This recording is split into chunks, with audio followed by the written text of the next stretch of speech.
चलो देखो यहाँ पे थोड़ा सा हल्ला नहीं, ए पीछे से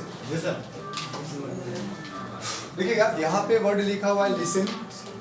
लिसन अपने साथ टू नहीं लेता है। अब यहाँ पे somebody या something आ जाए।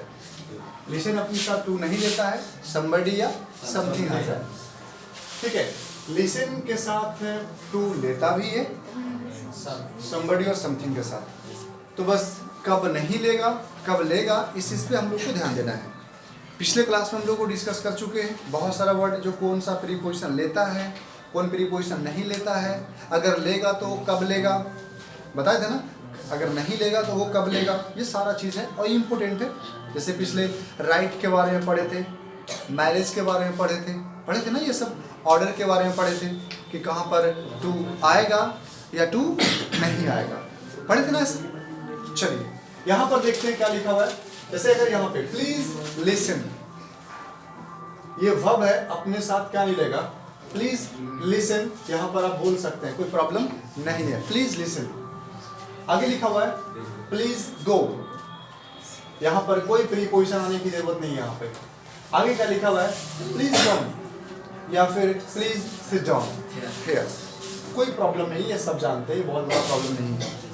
देखिएगा लिसन कहीं कहीं पे टू लेता है, सिंपल सी बात है। He does not listen to me, यहाँ पर टू आना ही आना है, इसमें नहीं आएगा तो दिक्कत हो जाएगा। यहाँ पर लिसन वर्ड क्या लेता है, टू अपने साथ लेता है। क्या लिखा हुआ है, she is listening to the radio.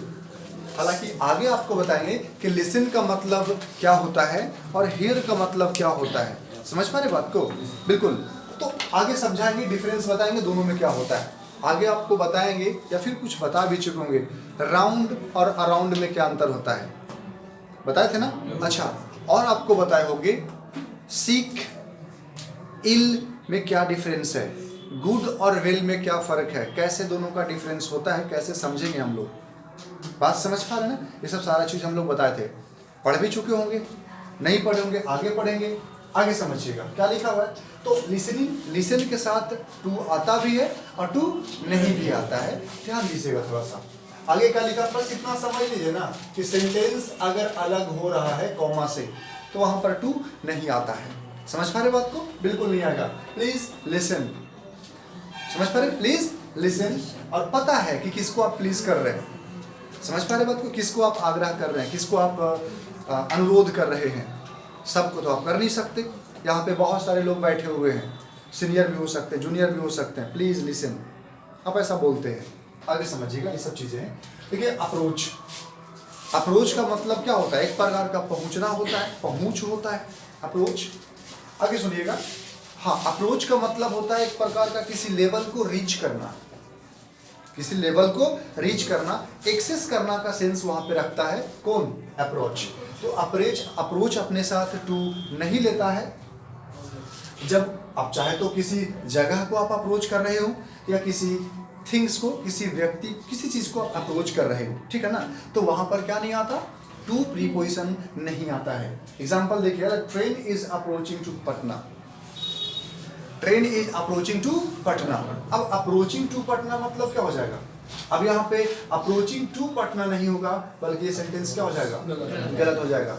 क्या हो जाएगा बोलना जरा, ट्रेन इज अप्रोचिंग पटना होगा, अप्रोचिंग पटना हो जाएगा। क्यों, क्योंकि अप्रोच जो है ना वो क्या, एक्सेस करना का सेंस होता है, ठीक है ना, और एक्सेस करने का सेंस रखता है अप्रोच, अपने साथ टू नहीं लेगा। आगे बोल सकते हैं, the train is approaching Patna, मतलब ट्रेन कहाँ पहुंच रही है, पटना पहुंच रही है, बस 10 मिनट में पहुंच जाएगी, आधे घंटे में पहुंच जाएगी, बस 10 किलोमीटर है, ऐसा बोल पाएंगे। A boy is 18, a boy of 18 is approaching manhood, मतलब एक जो 18 साल का जो लड़का है ना, एक कहाँ पहुंच रहा है, मैनहुड पे वो पहुंच रहा है, मतलब मैनहुड को वो अप्रोच कर रहा है, मतलब वो अडल्ट बन रहा है, ठीक है ना, वोट देने लायक हो सकता है वो, चुनाव लड़ने लायक वो हो सकता है वो, बस समझ में, कॉम्पिटिटिव एग्जाम के लिए फॉर्म भर सकता है वो, फॉर्म फिल कर सकता है वो, एलिजिबल हो चुका है, बात समझ पा रहे, ये क्या हो गया।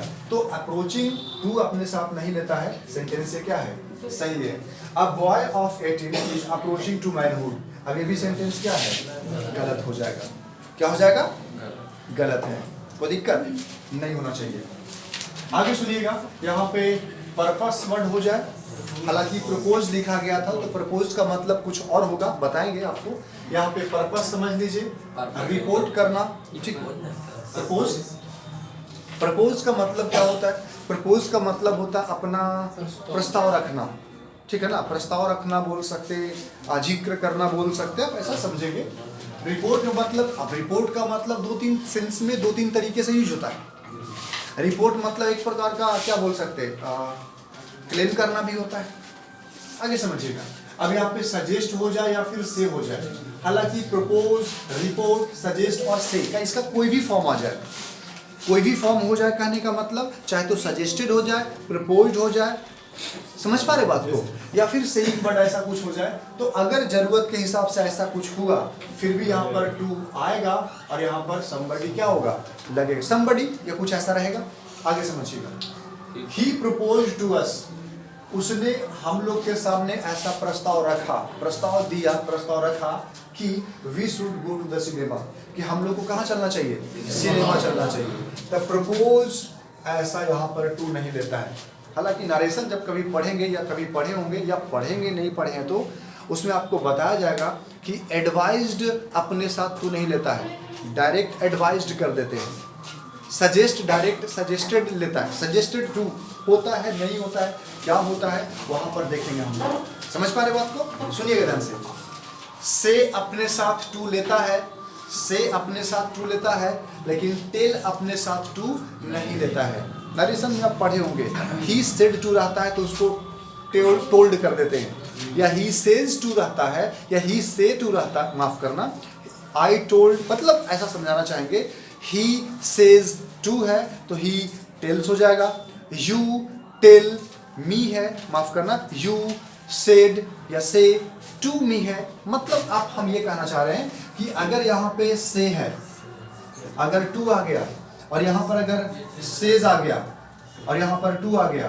तो अगर यहाँ पे आई है, आई से टू यू, या फिर ही सेज टू यू, कुछ भी रहेगा, तो से टू रहे या सेज टू रहे। जब इनडायरेक्ट बनाते हैं तो आवश्यकता का पड़ने पर टेल्स या फिर यहाँ पर टेल लिख देते हैं। और अगर यही यहाँ पे क्या हो जाएगा, SAID सेड टू हो जाए तो यही क्या बन जाता है, TOLD बन जाता है। बनता है कि नहीं बनता है? मतलब से अपने साथ टू लेगा, सेज अपने साथ टू लेगा, और टोल्ड भी, सेड भी अपने साथ टू लेगा, लेकिन टेल नहीं लेता है टू, टेल्स नहीं लेता है टू, टोल्ड टू नहीं लेता है। आगे समझिएगा क्या होता है, बस समझो यहाँ पे। ही रिपोर्टेड टू मी, उसने मुझसे रिपोर्ट किया, क्या रिपोर्ट किया, दैट 2 फाइल्स वर मिसिंग, कि 2 फाइल क्या है, मिस है, 2 फाइल क्या है, मिस है। आगे समझो, he said to me that, अब सेड टू आ गया, दैट 2 फाइल्स वर मिसिंग, कोई दिक्कत नहीं, बस यहाँ पर रिपोर्टेड हो गया, यहाँ पर सेड हो गया। आगे समझिएगा, अब क्या लिखा हुआ है, चाहे तो एडवाइस हो जाए या आस्क हो जाए या बेग हो जाए, इनकरेज, इनवाइट या टेल हो जाए, ये सब जितने भी सारे शब्द हो जाए, जितने भी सारे शब्द हो जाए, क्या नहीं लेगा, अपने साथ टू नहीं लेगा, और यहाँ पर somebody, और उसके बाद तो कुछ और भी आ ही सकता है, वो तो अदर वर्ड में आएगा। आगे क्या लिखा हुआ है, I advised him, I advised him, advice के साथ यहाँ पर टू कभी नहीं आ सकता है, एडवाइस लेता ही नहीं है। I advised him to give up smoking, मैंने उसे क्या दिया, एडवाइस दिया, सजेशन किया, सजेस्ट किया, ठीक है, सलाह दिया, स्मोकिंग छोड़ दो। गिव अप का मतलब होता है छोड़ देना, त्याग देना। समझ पा रहे बात को, बिल्कुल त्याग दो, समर्पण कर दो, ठीक है। आगे समझना, ही आस्क्ड हर, आस्क्ड हो गया, he asked her to leave his house, उसने किसी लड़की से कहा कि उसका घर तुम छोड़ दो, तो यहाँ पर क्या हुआ, आस्क के साथ यहाँ पर टू बिल्कुल नहीं आएगा। आगे लिखा हुआ है, my father encouraged me, encouraged to me नहीं होता है, my father encouraged me to do this, कोई दिक्कत है यहाँ पर नहीं ना। आगे समझिएगा, सबसे पहली बात, अभी जो भी चल रहा है, अभी प्रीपोजिशन का ये इंपॉर्टेंट पार्ट चल रहा है। हालांकि इसका बेसिक हम आपको बता चुके हैं, जैसे इन होता है ना, इन बताए थे ना कि इन सिर्फ एक प्रीपोजिशन नहीं है, इन एक एडवर्ब ऑफ प्लेस भी है। इनका मतलब सिर्फ में हिंदी नहीं होता है, ये बहुत सारा मीनिंग रखता है। समझ पा रहे बात को? मतलब ऐसा अगर रट लेंगे कि बड़े जगह के सामने क्या रखेंगे, इन रखेंगे तो ये भी गलत है। बड़े जगह के सामने सिर्फ इन नहीं रखता। आप कैसे पहचानेंगे, कैसे डिफाइन करेंगे कि कौन बड़ा है? आप बताते ना, I live in India, I live in India at Bihar, फिर I live in Bihar at Patna, ऐसा बताए थे। तो जो कभी बड़ा था वो छोटा बन जाता है, और जो कभी छोटा था फिर बड़ा बन जाता है, बताए थे, ठीक है ना। तो कभी इन पोजीशन को भी दिखाता है, कभी परमानेंट एक्टिविटी को दिखाता है। बात समझ पाए? जैसे हम आपको बताए थे, कभी याद होगा, my father is in the army. अब इन जो है ना ये परमानेंट है। क्या है ये बोला जरा? परमानेंट, परमानेंट एक्टिविटी को दिखाता है, और जब परमानेंट एक्टिविटी को दिखाता है वहां पर इन लगेगा, ठीक है। टेम्पोररी दिखाएगा तो वहां पर एट लगता है। ऐसे बहुत सारे एग्जाम्पल प्रैक्टिकल, मेरा ये नियम होता है, मेरा ये कहानी होता है, समझाने का तरीका है कि हम रूल्स में नहीं पढ़ाते। हाँ रूल्स रट लो, भाषा है इसको रूल्स में आप नहीं बांध सकते, भाषा इसको रूल में बांध सकते क्या? रूल में नहीं बांध सकते। ये अंडरस्टैंडिंग के ऊपर डिपेंड करता है कि आप किसी शब्द को कितना अंडरस्टैंड करते हैं, इसको कहाँ पे कैसे आप यूज करते हैं।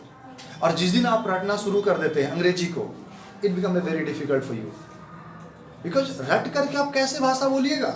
नहीं बोल सकते। किसी से बात करने हैं, किसी से डिस्कस कर रहे हैं, तो सोच सोच कर थोड़ी याद करेंगे, नहीं, याद मतलब समझना है आपको। तो यहाँ पे तो सबसे पहली दिक्कत होता है कि रूल्स में, स्पेशल स्ट्रक्चर में, स्पोकन का वीडियो भी आएगा, थोड़ा सा उसमें स्ट्रक्चर बताएंगे कि कैसे क्या करना है। यही तो डिफिकल्ट हो जाता है। जैसे ही थोड़ा पैटर्न से हटते हैं फिर हम लोग को समझ नहीं आने लगता कि अब क्या करें। रटना नहीं है, ना वर्ड पावर, ना फ्रेज, ना वन वर्ड सब्स्टिट्यूशन, और ग्रामर के रूल्स तो बिल्कुल भी नहीं रटने। याद होगा हम कभी बताए होंगे, ब्रेड एंड बटर, सब कोई बोलता है ईज होता है, ईज होता है। थोड़ा पढ़ लीजिए सेंटेंस को, ब्रेड एंड बटर आर भी हो सकता है। बात समझ पा रहे? राइस एंड करी, नहीं सर ईज होता है, वेट वेट, थोड़ा और पढ़िए, पता चलेगा कि ब्रेड एंड बटर ईज तो होता ही है, आर भी हो सकता है। राइस एंड करी ईज तो होता ही है, आर भी हो सकता है। बात समझ पा रहे? कहानी अलग अलग होता है। तो क्वेश्चन ये सब सारा का सारा एग्जाम में पूछा हुआ है, हम अपने मन से कुछ भी नहीं बोल रहे हैं। समझ पा रहे? तो सबसे पहली बात, रटना नहीं है, ना वर्ड पावर, सिनोनिम्स एंटोनिम्स बोलते हैं ना, रटना ही नहीं है, ठीक है। तो मिलते हैं अगले क्लास में।